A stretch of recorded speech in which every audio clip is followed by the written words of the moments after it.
Okay, Assalamualaikum dan selamat malam. Hari ini kita nak bercakap sedikit tentang satu soalan yang ditanya kepada Buya Hamka, iaitu tentang falsafah, tentang perbezaan pendapat di antara Ibn Rushd dan juga Imam Ghazali, dan mengapakah Imam Ghazali telah mengkafirkan ahli falsafah Islam seperti Ibn Sina dan juga Al-Farabi. Jadi bagi menjawab persoalan tersebut, Hamka secara ringkas telah menjelaskan maksud perkataan kalimah falsafah itu. Jadi yang berasal daripada perkataan Yunan itu, jadi philos bermaksud cinta ataupun suka, dan sophos itu bermaksud hikmah ataupun kebijaksanaan. Jadi dalam tamadun Islam mula berkembang ilmu falsafah ini terutamanya di zaman kerajaan Abbasiyah, di zaman Khalifah Harun al-Rashid dan juga anak beliau iaitu Khalifah Al-Ma'mun, yang mana mereka telah mendirikan satu pusat ilmu yang terkenal iaitu Baitul Hikmah di Baghdad.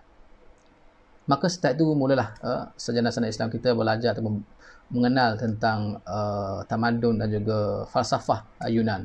Maka lahirlah ahli falsafah Islam yang terkenal seperti Al-Farabi, Ibn Sina, Ibn Rushd, Ibn Haytham dan sebagainya. Kata Hamka lagi, perbahasan tentang falsafah itu tidak dapat diceraikan ataupun dipisahkan daripada subjektifnya orang yang berfalsafah itu. Seperti mana ahli falsafah Yunan tidak mampu melepaskan diri mereka daripada mitos-mitos Yunan, maka begitu jugalah yang berlaku kepada ahli falsafah Islam, yang mana mereka tidak dapat melepaskan diri mereka sebagai seorang Muslim. Sebab itulah kita tengok dalam karya mereka juga berbicara tentang ketuhanan, tentang tasawuf, mereka juga berbicara tentang yang ada, yang berbilang, mereka berbicara tentang masa dan waktu, mereka berbicara tentang ruang dan waktu, di dalam masih lagi batas-batas mereka sebagai seorang Muslim. Okey. Tapi kata Hamka, kerana falsafah itu merupakan renungan akal semata-mata, maka sudah tentu akan ada pandangan-pandangan mereka yang boleh kita ragui ataupun pandangan-pandangan mereka yang salah. Seperti mana kata Hamka, dalam falsafah Aristotle, kelihatan bahawa alam ini adalah qadim. Sedangkan kalau kita belajar dalam ilmu Islam, kita maklum bahawa alam ini adalah hadis atau baru. Apa sahaja selain daripada Allah Ta'ala adalah baru, kata Hamka. Okay, jadi hal inilah yang sulit untuk diceraikan ataupun untuk dicerna oleh Al-Farabi dan juga Ibn Sina.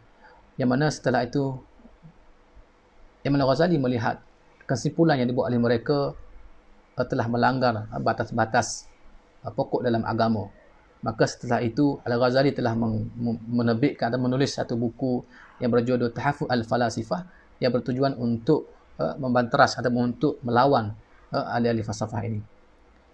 Maka dalam buku tersebut ada 3 perkara yang Imam Ghazali tidak berpuas hati dengan ahli falsafah, yang mana disebabkan 3 perkara tersebutlah maka beliau telah menghukum ahli falsafah Islam itu sebagai kafir. Itu persoalan tentang status alam ini adalah qadim ataupun hadis, persoalan tentang ilmu Allah SWT, adakah Allah itu tahu secara universal ataupun tahu secara juziah, dan juga persoalan tentang kebangkitan di hari akhirat, adakah kebangkitan itu bersifat jasmani ataupun bersifat rohani. Namun demikian, Ibn Rushd telah menjawab kesemua hujah-hujah daripada Ibn Ghazali tersebut dalam buku beliau yang bertajuk Tahaffuth al-Falasifah. Maka beliau telah menjawab semua hujah-hujah daripada Imam Ghazali tersebut. Jadi ada antara perkara yang Ibn Rushd tidak berpuas hati dengan Imam Ghazali ialah tentang prinsip sebab dan akibat. Yang mana bagi Imam Ghazali, prinsip sebab akibat ini hanyalah merupakan konsep yang dibuat oleh manusia setelah mereka melihat kesan yang berulang berlaku. Contohnya, mereka melihat api itu sentiasa membakar. Mereka melihat yang tajam sentiasa melukai. Namun kata Imam Ghazali, tidak mustahil bagi akal, bahkan harus pada akal untuk api tidak membakar. Seperti mana api tidak membakar Nabi Ibrahim AS.